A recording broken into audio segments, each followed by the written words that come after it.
So ಇದಕ್ಕೆ ಸಂಬಂಧಪಟ್ಟಂತೆ M B Patil ಅವರು ಕೂಡ ಮಾತನಾಡಿದ್ದಾರೆ.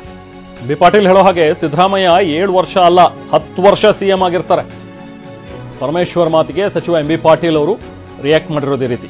ಹೈಕಮಾಂಡ್ ಸಿದ್ದರಾಮಯ್ಯನವರನ್ನ ಸಿಎಂ ಮಾಡಿದ್ದಾರೆ, ಪೂರ್ಣಾವಧಿ ಸಿಎಂ ಆಗಿ ಸಿದ್ದರಾಮಯ್ಯನೇ ಇರ್ತಾರೆ, ಸಿಎಂ ಕುರ್ಚಿ ಖಾಲಿ ಇಲ್ಲ ಅಂತ ಹೇಳಿ ಸಚಿವ ಎಂ ಬಿ ಪಾಟೀಲ್ ಹೇಳಿದ್ದಾರೆ. ನಾನು ಈ ಗೊಂದಲ ಸೃಷ್ಟಿ ಮಾಡಕ್ ಹೋಗಲ್ಲ. ನಮ್ಮಲ್ಲಿ ಪಕ್ಷ ಹೈಕಮಾಂಡ್ ಅಂತಿಮ.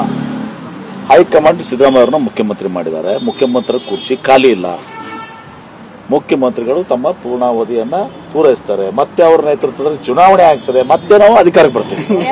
ನಾನು ಈ ಗೊಂದಲ ಸೃಷ್ಟಿ ಮಾಡಕ್ ಹೋಗಲ್ಲ. ನಮ್ಮಲ್ಲಿ ಪಕ್ಷ ಹೈಕಮಾಂಡ್ ಅಂತಿಮ.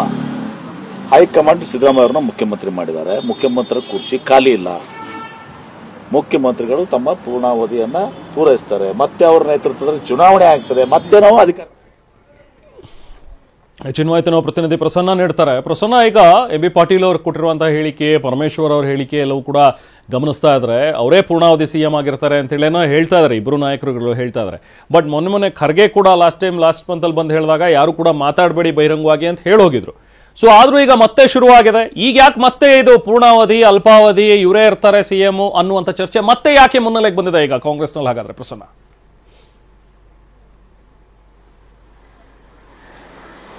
ರೆಹಮಾನ್, ಮುಖ್ಯಮಂತ್ರಿ ಸಿದ್ದರಾಮಯ್ಯ ಅವರ ಅಧಿಕಾರಾವಧಿ ಎಷ್ಟರ ಮಟ್ಟಿಗೆ ಪೂರ್ಣಗೊಳಿಸ್ತಾರೆ ಅನ್ನುವಂತಹ ಒಂದಷ್ಟು ಪ್ರಶ್ನೆಗಳು ಸಹಜವಾಗಿ ಬಹಳ ದಿನಗಳಿಂದ ಚರ್ಚೆಯಲ್ಲಿ ನಡೀತಾ ಇತ್ತು.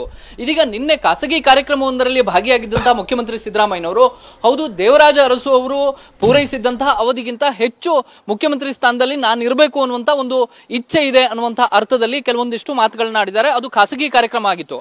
ಆ ಖಾಸಗಿ ಕಾರ್ಯಕ್ರಮದಲ್ಲಿ ಆಡಿದಂತಹ ಮಾತಿಗೆ ದನಿಗೂಡಿಸಿರುವಂತಹ ಸಚಿವ ಪರಮೇಶ್ವರ್ ಮತ್ತು ಎಂ ಬಿ ಪಾಟೀಲ್ ಅವರು ಮುಖ್ಯಮಂತ್ರಿ ಸಿದ್ದರಾಮಯ್ಯನವರು ಪೂರ್ಣಾವಧಿ ಮುಖ್ಯಮಂತ್ರಿ ಆಗಿರ್ತಾರೆ ಅನ್ನುವಂತಹ ಮಾತನ್ನ ಹೇಳಿದ್ದಾರೆ. ಒಂದು, ಪರಮೇಶ್ವರ್ ಅವರು ಇಲ್ಲಿ 2 ವಿಚಾರಗಳನ್ನ ಪ್ರಸ್ತಾಪ ಮಾಡಿದ್ದಾರೆ.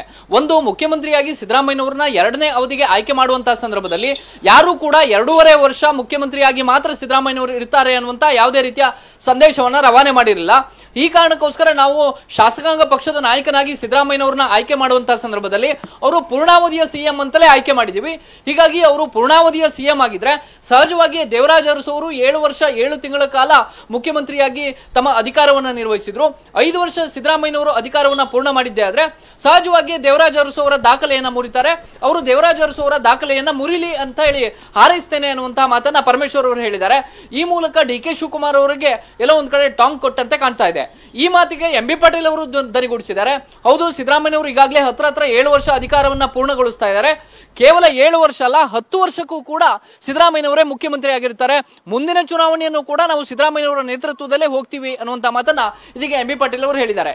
ಹೀಗಾಗಿ ಅಧಿಕಾರ ಹಂಚಿಕೆಯ ಸೂತ್ರ ಕಾಂಗ್ರೆಸ್ನಲ್ಲಿ ಇದೆ ಎನ್ನುವಂತಹ ಮಾತುಗಳು ಜೋರಾಗಿ ಕೇಳಿ ಬರ್ತಾ ಇರುವಂತಹ ಹಿನ್ನೆಲೆಯಲ್ಲಿ ಇದೀಗ ಸಿದ್ದರಾಮಯ್ಯನವರ ಪರವಾಗಿ ಸಚಿವರು ಹೇಳಿದಂತಹ ಮಾತು ಸಾಕಷ್ಟು ಗಮನ ಸೆಳೆತಾ ಇದೆ. Rehman, okay, thank you Prasanna.